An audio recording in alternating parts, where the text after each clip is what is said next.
Bienvenidos una vez más al taller. Les habla Juan Luis Rendón y con Ernesto García tendremos el gusto de seguir conversando acerca de la pedagogía, la escuela y sus retos. Este ya es nuestro programa número 16 y esperemos que sea del agrado de todos los oyentes, de manera que marquen por favor el botón de me gusta y se suscriban, bien sea en YouTube o en Spotify, dependiendo pues de la plataforma desde la que nos estén escuchando. Ernesto, ¿cómo va todo? Antes de contarte qué pregunta tengo preparada para hoy. Bueno, bien, afortunadamente, pues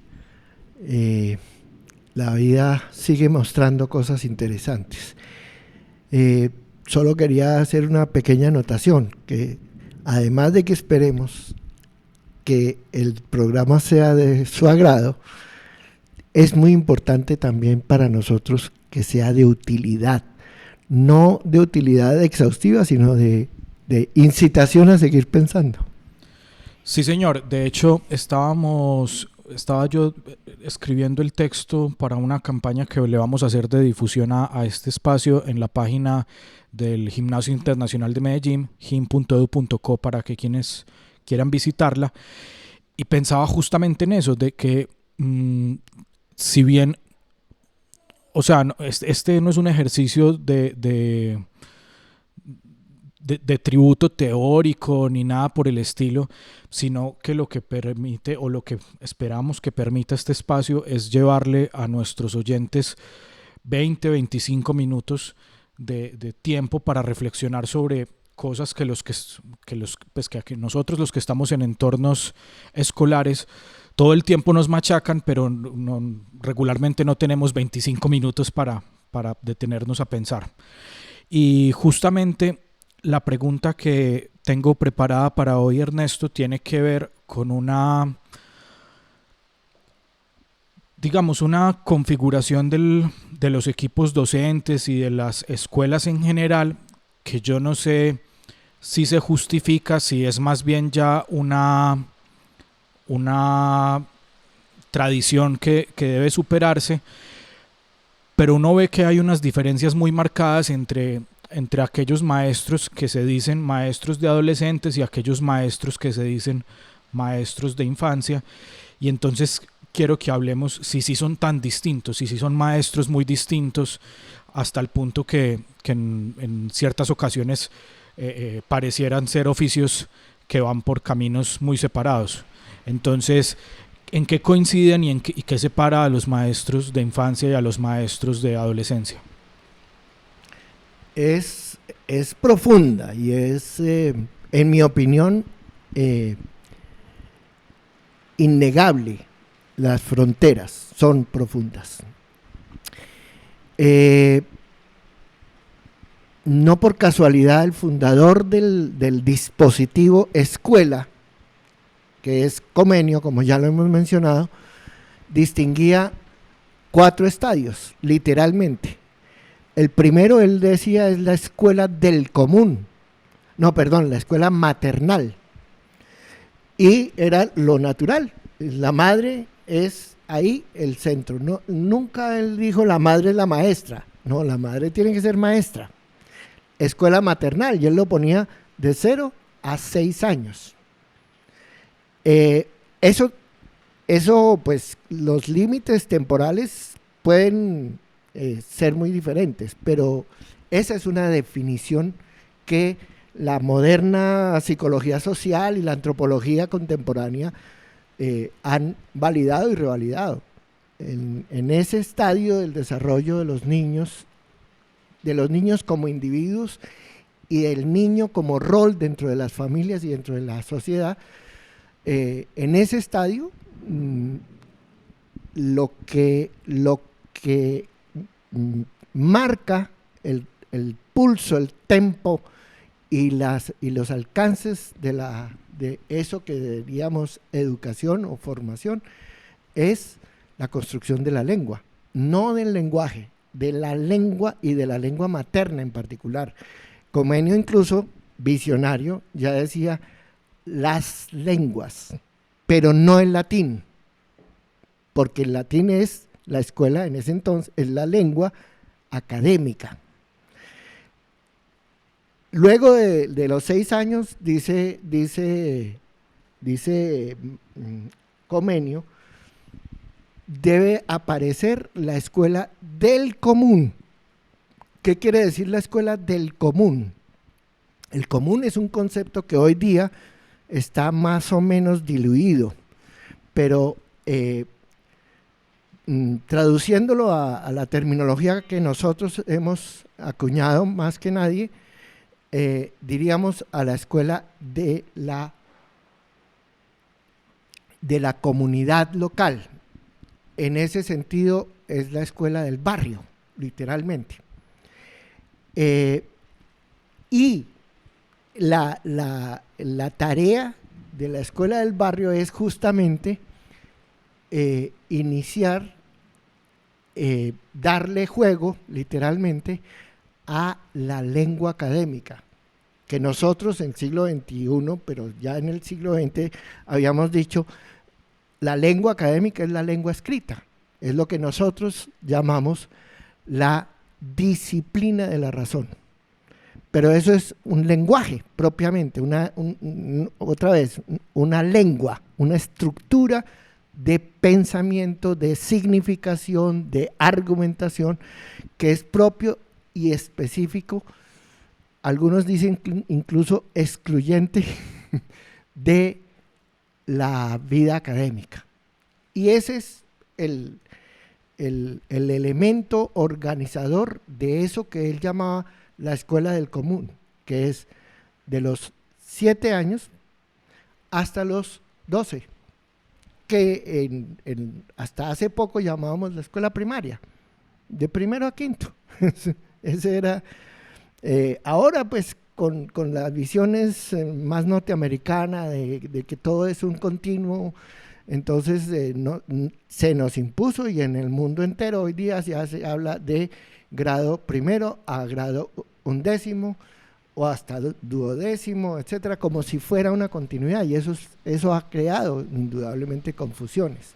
Pero por ejemplo en Europa, Ernesto, eso todavía está muy separado, o sea, al menos en España hablan de su primero y segundo de bachillerato, de la ESO, tienen esos momentos muy separados. Claro, pero esas definiciones de la LOTCHE son ya tributarias de esa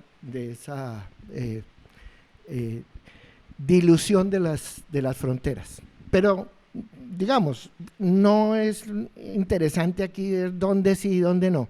Hay una confusión, ciertamente, que no es una confusión ni arbitraria ni conspiranoica. Nadie quiso confundir a nadie, sino que es una confusión en tanto que la psicología social contemporánea efectivamente confunde y diluye límites que antes eran mucho más naturales y universalmente reconocibles. Eso, el límite entre la infancia y la pubertad, y entre la pubertad que terminaría a los 12 y la adolescencia que empezaría a los 13. Entonces, ese es. Pero volviendo al tema del oficio del maestro, efectivamente, el maestro de infancia, el maestro de la escuela, bueno, ojo, porque fíjate que ahí, cuando decimos infancia, ¿de qué estamos hablando? Hablamos de lo que Comenio llamaba maternal, literalmente, que en su época iba hasta los 6 años. Pero hoy sabemos que ninguna mamá puede quedarse con su hijo, ni al hijo le convendría quedarse con su mamá exclusivamente hasta los 6 años. Ninguna mamá. Entonces, de ahí empiezan a aparecer lo que se llaman los preescolares, etcétera. Pero eso tiene un régimen, yo no voy a decir que inconmensurable, pero es diferente y no se pueden diluir creemos nosotros, no se pueden diluir las diferencias.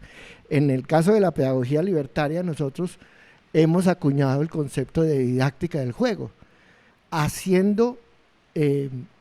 rindiendo tributo a lo que sabemos que por psicología genética es el funcionamiento de lo que Piaget mostró, que son el paso de las operaciones,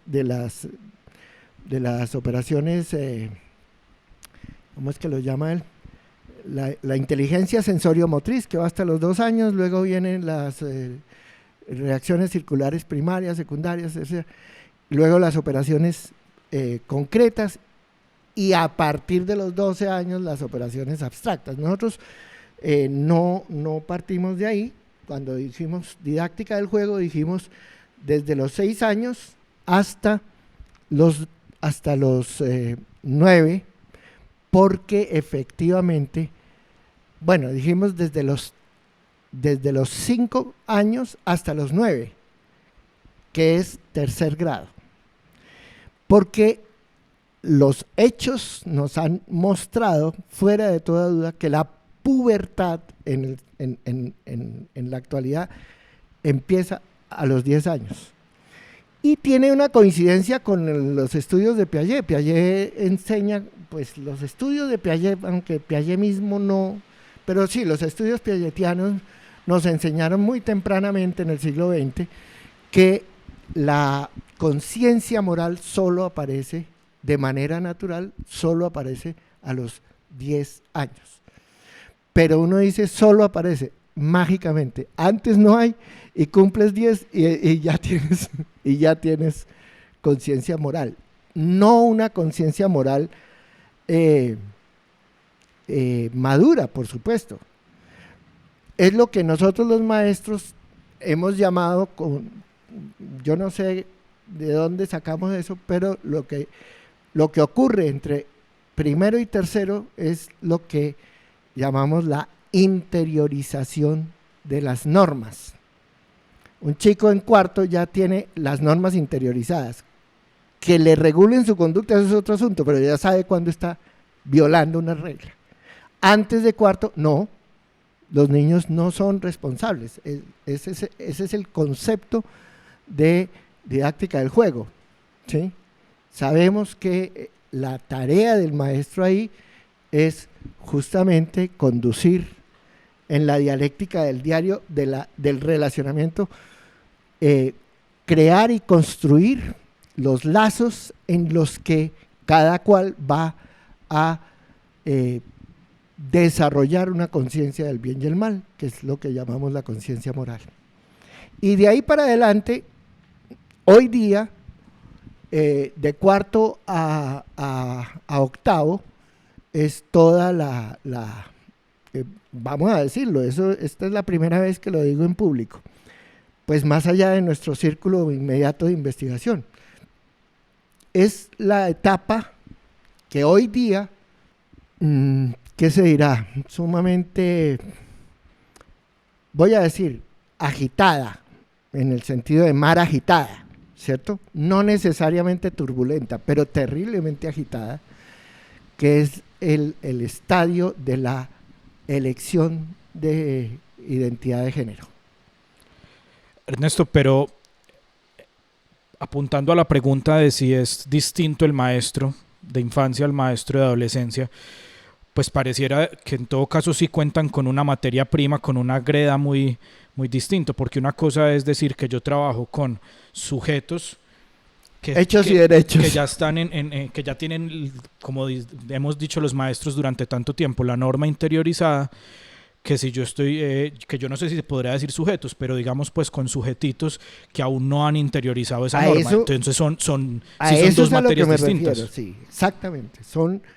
Hoy tenemos preescolar, incluso antes que preescolar, maternal. Ese es como tú dices, una arcilla diferente. Pero una arcilla, no simplemente una arcilla ni más ni menos flexible, sino una arcilla que reclama un tratamiento que no es transferible allá. Toda la acción del maestro es siempre formar la virtud, pero a los 3 años formar la virtud no, más o menos no existe. ¿Qué tiene que hacer un maestro de primera infancia? Lo hemos dicho nosotros, es la extensión de la madre, no su reemplazo. Pero bueno, aquí nos quedaríamos mucho tiempo, pero sí, eso es lo que la psicología social y la antropología cultural nos ha enseñado. No es lo mismo relacionarse con un niño antes de los 3 años o antes de los 4 que relacionarse con un niño después de los 4.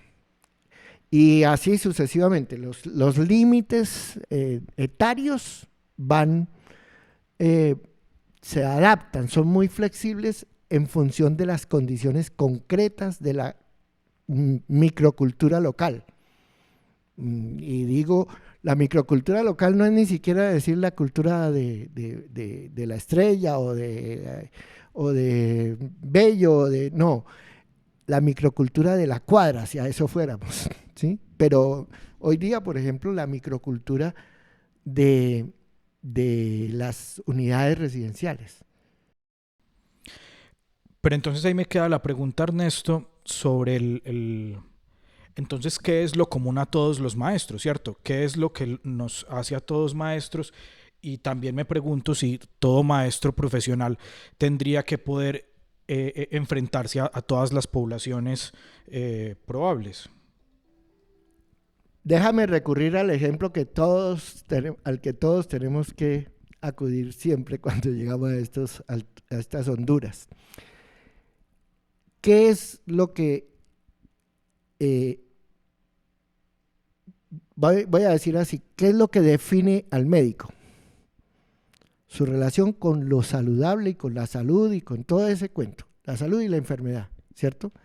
¿Qué define al maestro? La virtud, la formación de la virtud, de la voluntad, literalmente, lo que nos decía Herbert. Y en ese sentido, por ejemplo, la definición clara y explícita de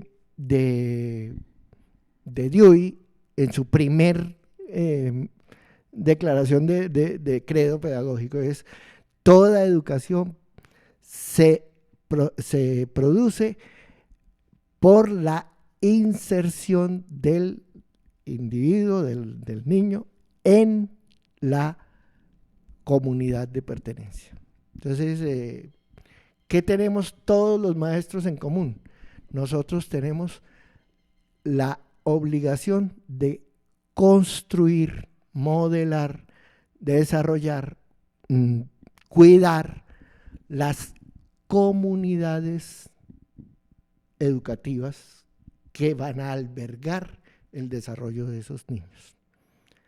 Es un poco abstracto porque no se ha mencionado el término comunidad educativa, que eso tiene unas connotaciones, pero esto que tú has preguntado es eso.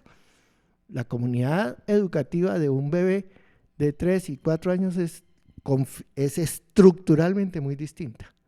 Ahora, todos los maestros sí tienen una cosa en común, como los médicos: la formación de la voluntad. Es decir, todos los seres humanos nacemos sin ese órgano central de la vida, que es la voluntad. Y todavía más grave, la voluntad de moralidad, la aspiración a ser bueno, armónico y verdadero, leal. Entonces, eso no viene de cuna, eso solamente aparece en la medida, pues por la vía de la epigénesis, en qué comunidad tienes el privilegio de crecer. Alguna vez en alguna oración de grado de hace muchos años hice esa meditación. Platón, en su República, nos pinta un estado que todos decimos: no, pero eso es imposible, un estado en donde no haya sino virtud, ¿cierto? Es mucho y muy difícil lo que hay que hacer para poder leer a Platón, pero la lectura profunda de Platón, al menos a mí y a la pedagogía libertaria, nos enseña que solo una comunidad libre y justa puede formar ciudadanos de bien. que es un poco la discusión sobre la virtud que está en la República, sobre la formación de ciudadanos virtuosos. Bueno, Ernesto, y si me permites, vuelvo a ponerte en la incómoda situación de tener que responderme.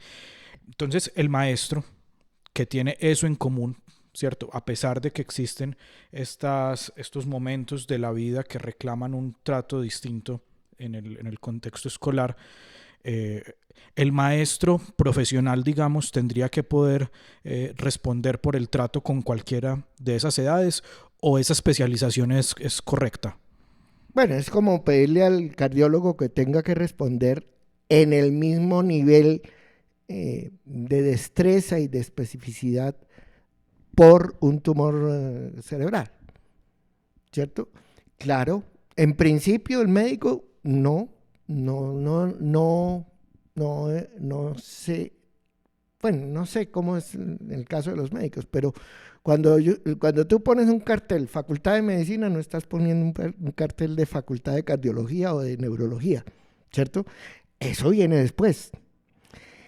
En el caso concreto de la profesión pedagógica, lo que pasa es que sí, nuestros circuitos estándar de formación de maestros, de formación pedagógica, sí perdieron el norte hace mucho rato, porque sacaron de la discusión y por lo tanto del ejercicio formativo de los maestros el problema de la virtud, y nos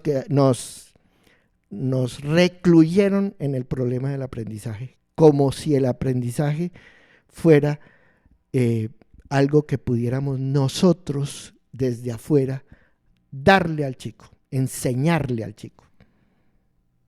Muy bien, muchas gracias, Ernesto, por esta conversación que a título personal resultó muy, muy interesante y muy esclarecedora de una pregunta que lo ocupa uno mucho como profesor, y bueno, que creo además que puedo hablar por los maestros que conozco, pues es una pregunta realmente acuciante. No me quiero despedir sin ofrecer disculpas por una serie tal vez de ruidos que pudieron haber quedado en este registro. Estaba cayendo aquí donde estábamos grabando un aguacero, y bueno, eso nos complicó un poquito las cosas, pero esperemos que aún así nos puedan acompañar, porque creo que esta conversación vale la pena tal como quedó registrada. Esta semana se nos sumaron varias personas en nuestra comunidad en YouTube. Entre ellas está Laura, está María Camila, y bueno, algunos más que, como siempre les digo, pues YouTube no me deja ver la totalidad de los nuevos suscriptores. Una vez más, la invitación es a seguir escuchando el taller y a contestarnos y a interpelar lo que vamos construyendo. Eso nos alegra mucho cuando recibimos sus cartas y sus reacciones a lo que aquí vamos tejiendo. Los esperamos entonces la próxima semana, el próximo martes, con una nueva pregunta para elaborar en este taller.